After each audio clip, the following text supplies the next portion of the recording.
Sabbiiti eno Uganda yegasse ku ssemazinga wa Africa okujaguza olunaku lw'ebibalo wansi w'omulamwa ogugamba nti kwanyaganya ebibalo n'enkulaakulana y'eggwanga era nga guguddwawo omukulembeze w'eggwanga Yoweri Kaguta Museveni ku Imperial Royal Hotel mu Kampala. Wabula ng'ono akiikiriddwa omumyuka wa Ssaabaminisita owokubiri HAJJI Kirunda Kivejinja.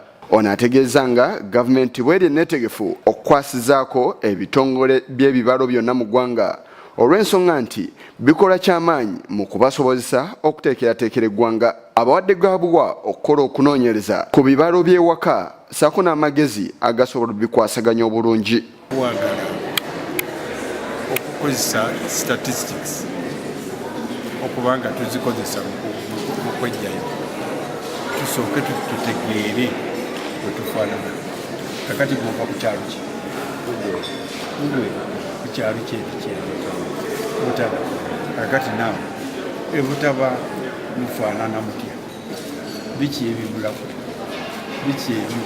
Kakati okutulaku nga ekyalo kyonna tukitoyirira. We are not going to do.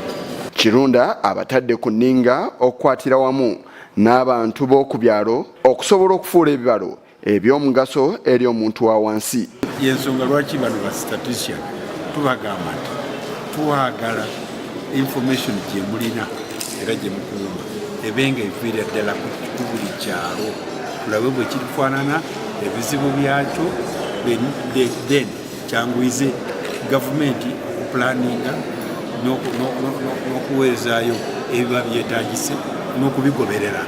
Joseph Muvawala nsenkulu w'ekitongole ekiteekerateekera eggwanga ekya National Planning Authority akubye ebituli mu bibalo ebikolebwa ery'ebbulawo ly'abakugu awamu n'okubakozesa. We request to achieve technical correctness. And I am so happy we never achieved middle income status because everybody will be telling us we simply did it to achieve that target of middle income status. Ladies and gentlemen, we did not. Now, for us to achieve middle income status, we must have our targets right, and we must have all the data required to judge ourselves. Ensonga z'abakozi ba gavumenti abeekalakaasa olw'omusaala nayo HAJJI Kirunda Kivejinja tagirese mabega. If you want more salaries without increasing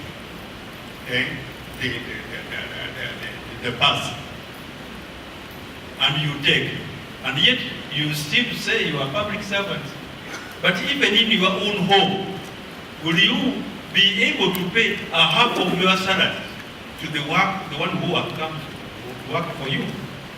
So these are rational things, and any person who is rational should be able to pay.